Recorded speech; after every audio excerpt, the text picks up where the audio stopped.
Right, so you're scrolling through Wednesday afternoon, minding your own business, maybe thinking about what's for tea, when suddenly GB News cuts to breaking news. Martin Daubney's on your screen looking absolutely thrilled to announce that Labour's just had another massive car crash. And honestly, at this point, I'm starting to wonder if Keir Starmer's office has a loyalty card for political disasters, because they're racking them up faster than a Tesco club card holder in the wine aisle before Christmas. But before we proceed, please don't forget to hit the subscribe button for more updates on the UK Political Insight. Thank you. A Labour MP has been suspended, whip withdrawn, career potentially in tatters, and all because he decided to do something absolutely wild, something completely unprecedented in British politics. He voted with his conscience. I know, shocking stuff. Welcome back to UK Political Insight, where we cover the absolute circus that is Westminster, and trust me, today's performance is box office material. So let's talk about Markus Campbell-Savours, the Labour MP who's just become the latest name on Starmer's very long list of people who've given him a migraine. This bloke represents a constituency that actually has farmers in it. Revolutionary concept, I know. And when Rachel Reeves rolled out her budget with inheritance tax changes that would hit those farmers harder than a tractor hitting a pothole on a country lane, Campbell-Savours did something that apparently counts as treason in modern Labour. He voted against it. Now here's where it gets properly spicy. Labour hadn't even asked their MPs to vote for the policy. They'd told them to abstain. Just sit there, keep your mouth shut, don't rock the boat. But Campbell-Savours looked at this inheritance tax plan, looked at the farmers in his constituency who'd been promised they'd be protected, and thought, you know what? I'm going to have to live in this community after this vote. I'm going to have to look these people in the eye at the local shop, at the pub, at the village fete. And I can't do that knowing I just threw them under the bus for Rachel Reeves' spreadsheet. The moment he cast that vote, it was like watching someone pull the pin on a grenade in slow motion. Within minutes, the chief whip, Jonathan Reynolds, was on the phone. Suspended. Done. Out. And just like that, Labour's unity, which was already held together with sticky tape and wishful thinking, completely fell apart on live television. But let's zoom out for a second, because this isn't just about one MP having a backbone. This is about a budget that's been wobbling like a drunk giraffe on roller skates since the moment Reeves announced it. The inheritance tax changes for farmers were supposed to be this clever bit of policy, right? Close the loopholes, make sure the mega-rich can't dodge tax by buying up farmland, protect the revenue. Sounds reasonable on paper. Except, as with most things that sound reasonable in Westminster, it completely ignores what actually happens in the real world. The National Farmers Union came out swinging before this vote even happened. They were practically begging Labour MPs to abstain, laying out in excruciating detail why this policy was a disaster waiting to happen. They pointed out something that apparently nobody in the Treasury bothered to Google. Most farmers aren't wealthy. They're not land barons sipping champagne in their manor houses. They're working families operating on margins so thin you could use them as cling film for sandwiches. These are people who might be asset rich because they own land, but cash poor because farming in Britain is about as profitable as selling ice to penguins. The NFU made it crystal clear. This isn't about protecting billionaires. This is about protecting families who've worked the same land for generations, who produce the food we eat, who keep rural Britain alive. And yet here comes Rachel Reeves with a policy that treats a third-generation dairy farmer the same way as some hedge fund manager who bought a couple of fields to dodge tax. And speaking of those hedge fund managers, here's the kicker. Multiple Labour MPs stood up during this debate and pointed out that Reeves' policy doesn't actually solve the problem it's meant to solve.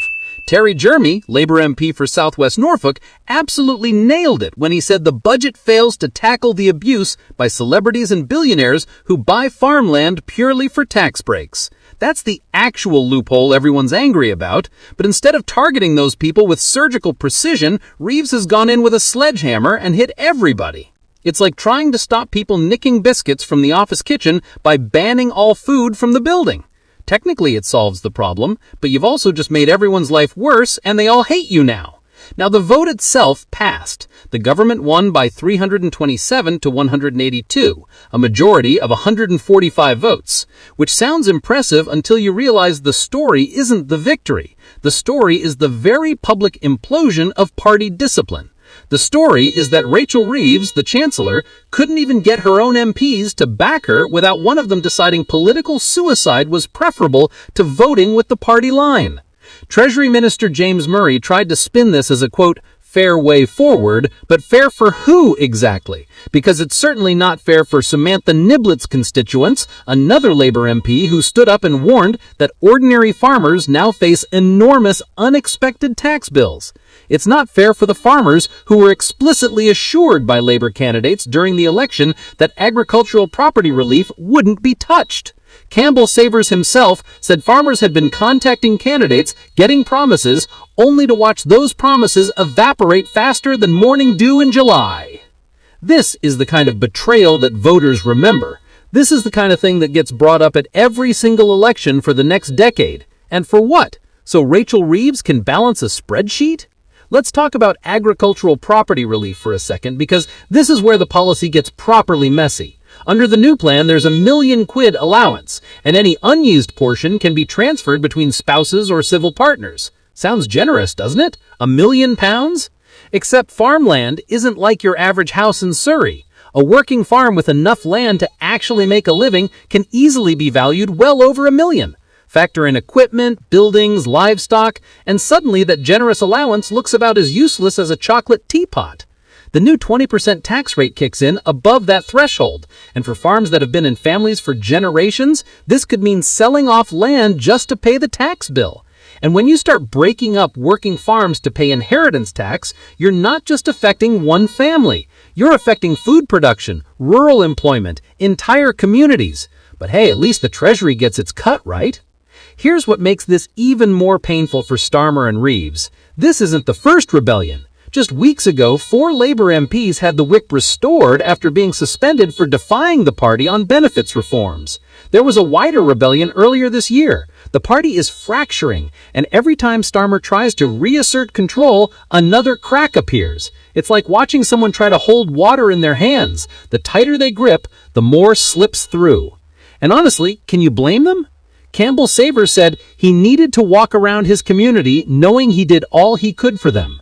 That's not rebellion, that's representing your constituents, which, wild idea here, is literally the job.